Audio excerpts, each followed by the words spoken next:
Welcome dear students. Today we will talk about flood. आज हम बाढ़ के बारे में बात करेंगे।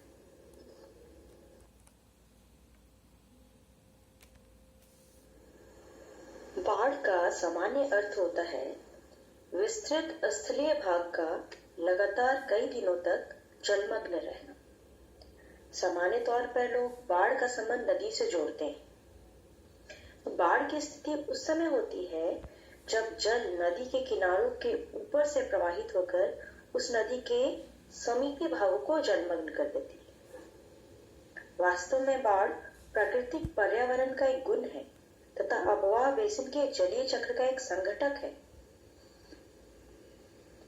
बाढ़ एक प्राकृतिक घटना है एवं अति जल वर्षा का भी परिणाम है।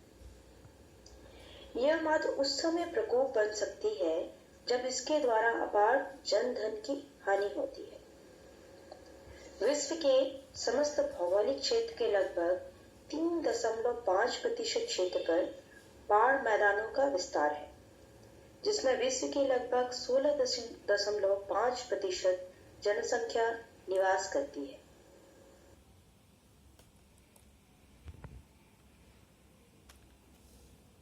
बाढ़ के कारकों में 3 प्रमुख कारक हैं: मेट्रोलॉजिकल फैक्टर, जियोमॉर्फिक फैक्टर और एंथ्रोपोजेनिक फैक्टर। मेट्रोलॉजिकल यानी मौसम संबंधी कारक। इसके अंतर्गत हेवी रेनफॉल और क्लाउड बर्स्ट आता है। यदि लंबे समय तक घनघोर जल वर्षा होती है तो बाढ़ आ सकता है। नदी के ऊपरी भाग अर्थात स्रोत जल ग्रहण क्षेत्रों सोर्स कैचमेंट एरिया में घनघोर वृष्टि के कारण उन नदियों के निचले भागों में जल के आयतन में अचानक वृद्धि हो जाती है, जिस कारण अपार जल राशि नदी के किनारों के ऊपर से प्रवाहित होकर आसपास के निम्न बाढ़ मैदानों को जलमग्न कर देती है।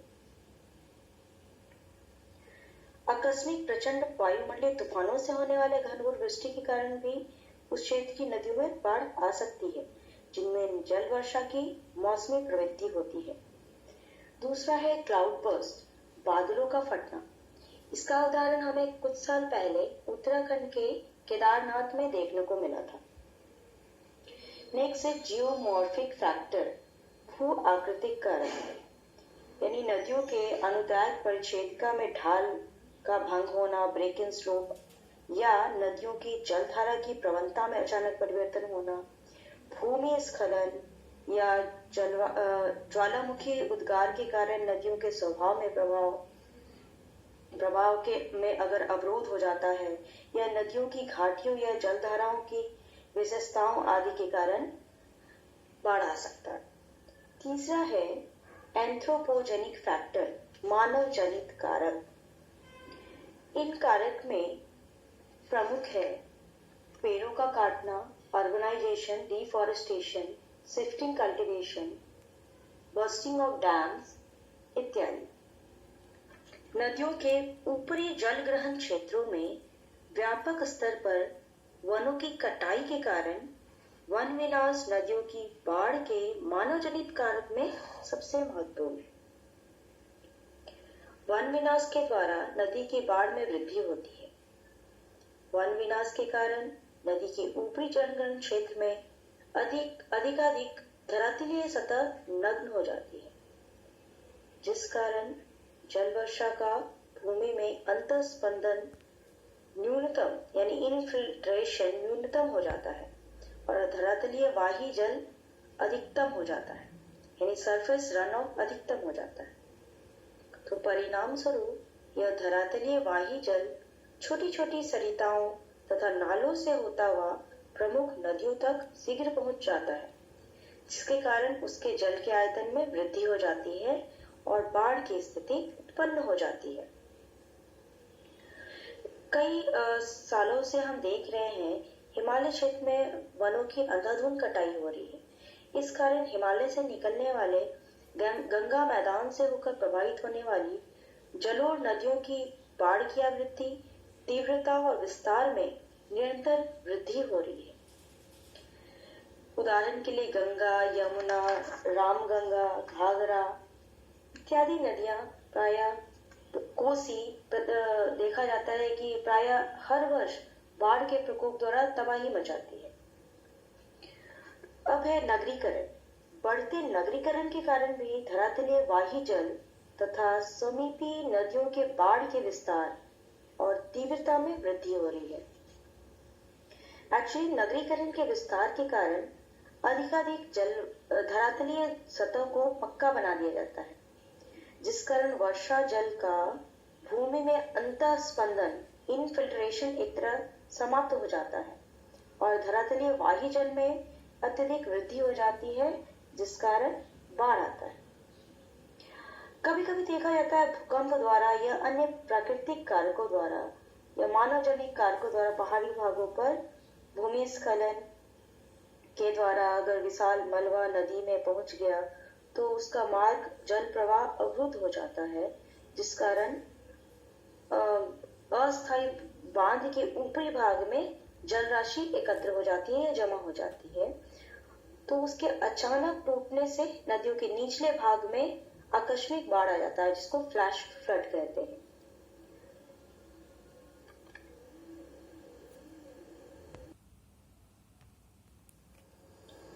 बाढ़ के क्षेत्र। भारत के अधिकांश बाढ़ प्रभावित एवं बाढ़ पीड़ित क्षेत्र उत्तरी भारत में है, खासकर उत्तर प्रदेश, बिहार, पश्चिम बंगाल, आसाम इत्यादि। पहला है कोस्टल रीजन, तटीय क्षेत्र, जहां नदियां समुद्र में मिलती हैं, या तो वो डेल्टा के फॉर्म में मिलेंगी या तो एस्चुरी के फॉर्म में।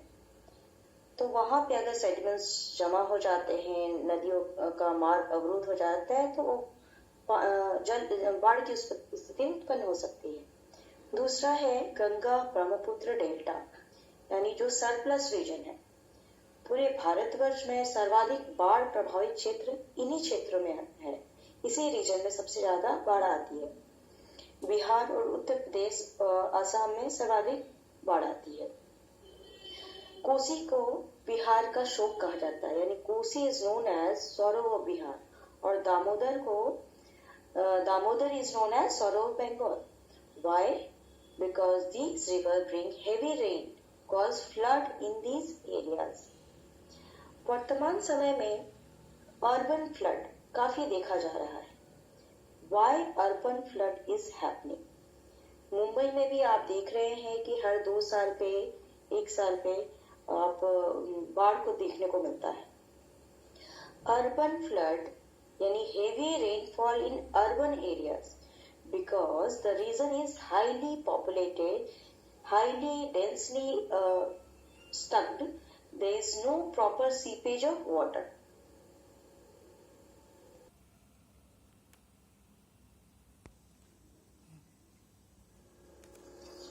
अब हम बात करते हैं फ्लड कंट्रोल की, यानी बाढ़ को नियंत्रित कैसे करें। उसमें सबसे पहला नंबर पे है afforestation.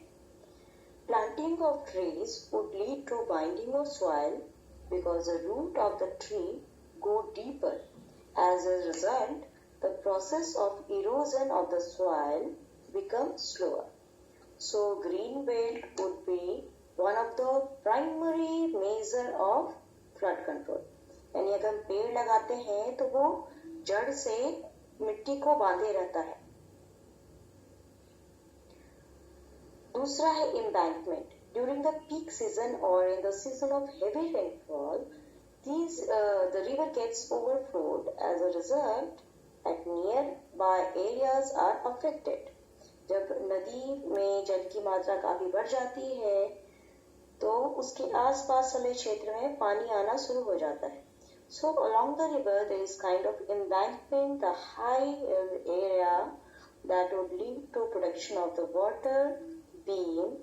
Embankment is another option of control flood. Next is prohibit construction. Pavements of roads of the region were prohibited constructed or across only the bank of flooded area. Next is channelization of stream. Stream would be channelized that would lead to decrease in the flood level. यानी नदी में अगर हम छोटे छोटे channels बना दें, छोटे छोटे स्ट्रीम्स का मार्ग बना देंगे, तो उसकी वॉल्यूम कम हो जाएगी, जल की मात्रा, और बाढ़ आने की संभावना कम होगी. Next is diversion. If the river is pulled in a certain direction, it is creating a lot of havoc in this region. So you could divert the path artificially. यानी विसर्पित नदियों के विसर्पण यानी मेंडर तथा मोड़ों के कारण जल के विसर्जन में बाधा उपस्थित होता है. तो जहाँ पे नदी का मार्ग अधिक विसर्पित है यानी घुमावदार है, तो वहां पर नदी के मार्ग को सीधा कर दिया जाए तो बाढ़ के जल आसानी से त्वरित गति से विसर्जन हो सकेगा. नेक्स्ट इज फॉरकास्टिंग, यानी कि भविष्यवाणी, चेतावनी. भारत में बाढ़ नियंत्रण संगठन तथा बाढ़ की भविष्यवाणी एवं चेतावनी प्रणाली केंद्रीय बाढ़ नियंत्रण बोर्ड की स्थापना से की गई थी. यानी भारत में बाढ़ के आगमन के पूर्व की सूचना और बाढ़ के नियंत्रण और उसके बचाव के कार्यक्रमों के लिए 1954 में केंद्रीय बाढ़ नियंत्रण बोर्ड की स्थापना की गई थी.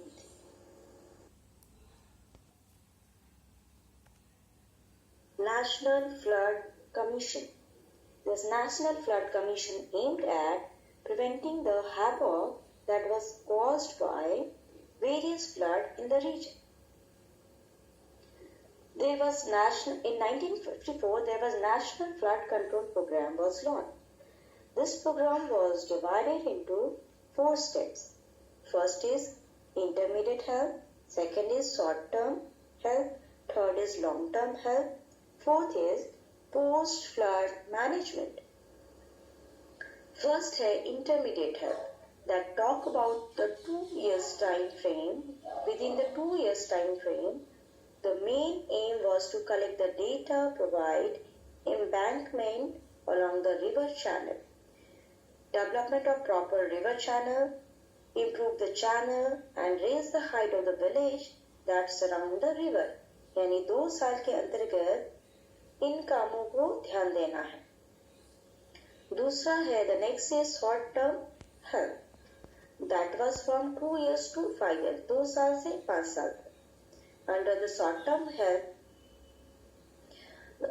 the main aim was to improve warning system, चेतावनी देना. There was surface improvement and channelization also. Next is long-term help. Main thing under long-term was construction of dam का निर्माण करना, reservoir, improvement of land use methodology. There are some of the long-term objectives to achieve in around 5 to 10 years, 5 से 10 साल तक. Then the most important, post-flood management, the immediate help that could be provided after the flood would occurred in the region. It is kind of rehabilitation, rescue and relief operation, then restoration of damages in the form of electricity, food, water supply, checking out of accommodation facility, some whether and the agriculture activities are restored or not, checking out the losses of farmer, home, etc. So these are the kind of introduction about the flood. Post flood management में तुरंत उसके बाद हम क्या कर सकते हैं? Farmers के हाउस इफेक्ट हुए हैं, उनको खाना पहुंचाना है, जल की सुविधा उपलब्ध कराना है, रहने को घर नहीं वो उपलब्ध कराना है इत्यादि. भारत में राजधानी दिल्ली महानगर में भारत की स्थिति को मॉनिटर करने के लिए बाढ़ भविष्यवाणी तथा चेतावनी प्रणाली की प्रथम शुरुआत 1959 में की गई थी. तब से भारत के विभिन्न भागों में प्रमुख नदियों की बाढ़ की ताजा स्थिति को मॉनिटर करने के लिए बाढ़ भविष्यवाणी तथा चेतावनी प्रणाली का जाल बिछा दिया गया, यानी फ्लड फोरकास्टिंग और वार्निंग सिस्टम. इस प्रणाली के अंतर्गत गंगा नदी और उसकी सहायक नदी, ब्रह्मपुत्र और उसकी सहायक नदी, स्वर्णरेखा, गोदावरी इत्यादि संभावित बाढ़ की मॉनिटरिंग की जाती है तथा भावी बाढ़ की पूर्व सूचना आम जनता तक दूरदर्शन, रेडियो या समाचार पत्रों के माध्यम से पहुंचाई जाती है ताकि बाढ़ की स्थिति में समय रहते लोग सुरक्षित स्थानों पर चले जाएं।